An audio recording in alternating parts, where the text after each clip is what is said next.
If you're caught in a cycle of overwhelm, anxiety, procrastination, self-doubt, there's nothing wrong with you. But if you don't fix it, your business will eventually collapse under the weight of your mind. What I'm about to show you isn't taught in business schools. That's why talented founders fail when seemingly average ones actually succeed.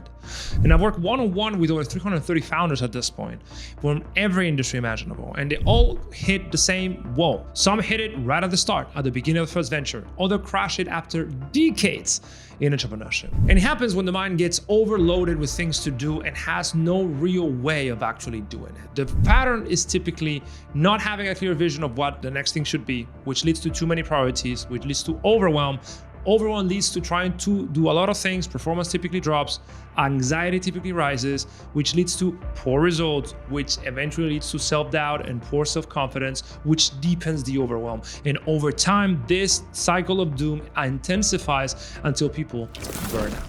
I've seen this happen hundreds of times. It is a human thing when the requests on your mind overwhelm your mental defaults. The brutal truth that most miss is that you cannot outwork this cycle. You must outperform them by rewiring yourself at the deepest level. This is why conventional advice fails so miserably. The average productivity guru will tell you to download another app, try Pomodoro technique, or lean on endless to-do lists. But those are surface level solutions that do not solve the problem. The truth is that escaping that cycle requires two things. One, improve the systems you're operating on to systematize the outputs you want, but also rewire your mind at the deepest level. Or as I tell my clients, any goal is one system and one transformation away. But most founders fail because they ignore three fundamental truths that rarely get discussed. Because there's so much noise in the marketplace, the truths get wiped away. The first thing to understand is that overwhelm is not a weakness. It is the natural result of trying to operate without systems. Every outcome you want in life is a direct result of a system you've created. If you're not getting the results you want, it's because the underlying system you're operating with is not delivering. Either you didn't design it or you didn't design it the right way. And that leads to the brain not being able to operate under conditions of uncertainty. So the solution is to not leave outcomes to chance. That is what we teach at Selfmastered. I remember a couple of weeks ago talking to Peter, an e-commerce founder we're working with. He was working 14-hour days, but still falling behind on email, inventory management, and marketing. And he told me, dude, I just need to push harder. But he was working 14-hour days. How much harder can you work? What we did is we built 3 core systems. A decision tree for emails, very simple, delegate, delete, defer, or do, an inventory forecasting model for automated reorders in his specific business, and a marketing calendar with pre-built templates. Within 3 weeks, his workload has cut to about 8 hours, doubling his productivity. So the bottom line is that without system, you're always operating under conditions of uncertainty, which leads to mental friction spiraling out of control. With systems, your brain can focus on tweaking and optimizing core components until you get the results you want. And that is truth number 1. But truth number 2 is even more important. It says that emotions are smoke signals. See, overwhelm, anxiety, procrastination, they're not problems, they're smoke signals. The real fire is mental friction, the war between what you know you can do and what you end up doing, between the conscious and the subconscious. And this friction between conscious and subconscious is what creates negative emotions. And the solution is not to label them, as some people will tell you. Label this as anxiety, label this as sadness, label this as guilt. No, we don't need to label them, because when we label them, we give them power. What we need to understand is that they all solve at the root using the same protocol. Instead of trying to give that resistance a name and negotiate with it, what we do is we use neuroscience-based principle to remove it. And the fastest way is first, notice the emotional pattern. We don't label it. Then we understand what is the trigger that created it, and then we let go of the trigger. That's it. The goal is to liberate yourself from your triggers as you move forward in life. That is the basis of cognitive behavioral therapy. So for instance, imagine that you are in a client call and anxiety spikes. Instead of trying to negotiate with your anxiety, you just observe yourself getting anxious. You understand the trigger is uncertainty over the deliverables that you negotiated with this client. So the solution is to calm yourself and understand how to best templatize the deliverables going forward so you're never caught up in this situation again. This is the number one skill in business, because if you are building something great, and hopefully you are, your mind will operate under uncertainty. You'll always be at the mercy of negative emotions. And that is also a good thing, because that means that you are operating outside of your comfort zone, which is the only way to grow. The solution is not shy away from these emotions. The solution is to learn how to let them go every time they arise, and over time build what I call an infinite comfort zone.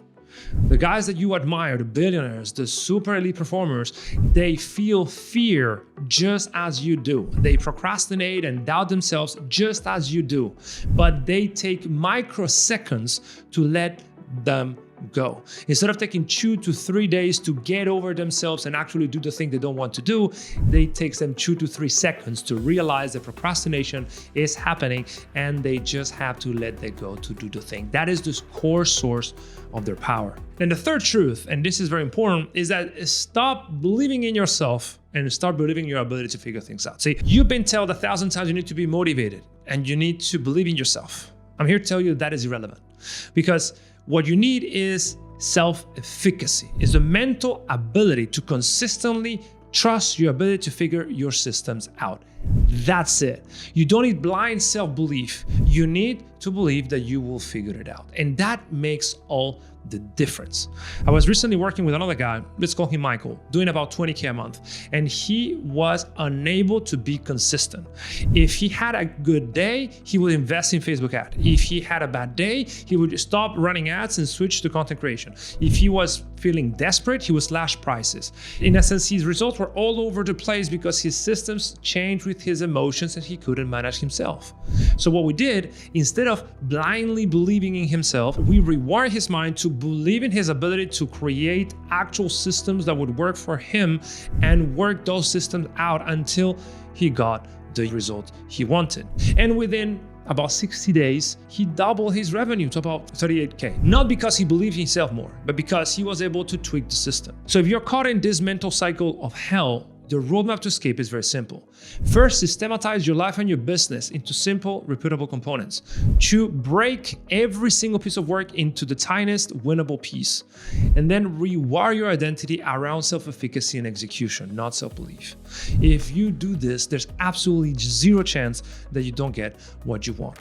Because life is not about trying a lot of stuff. It's about consistently tweaking the systems that will yield the results you want. And that is why most entrepreneurs fail, because they think it's all about hard work, because they think it's all about delegation or hiring, whatever. No, it's all about designing systems that yield the right outcomes. And this system are especially useful to avoid your mind going haywire, because the entrepreneurs who break through are the ones who realize that it's all about having a mind that works for you, not against you. But if you have no system, the mind is always going to be working against you because it's going to be running on uncertainty.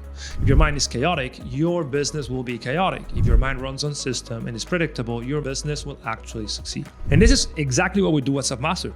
We don't do coaching, we don't do training, we don't do productivity or self-development. We help you rewire at the root and create systems that work for you.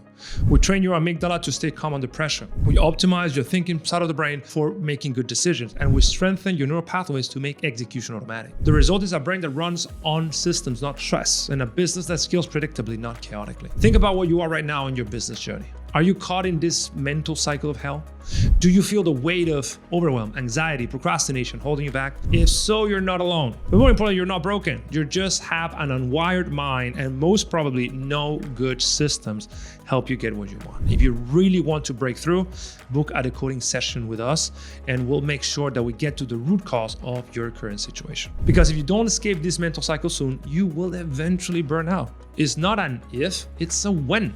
The most successful entrepreneurs are not those who have the best ideas or more hustle, are the ones who have the best business and mental operating system. It's time to upgrade yours. Book your decoding session now.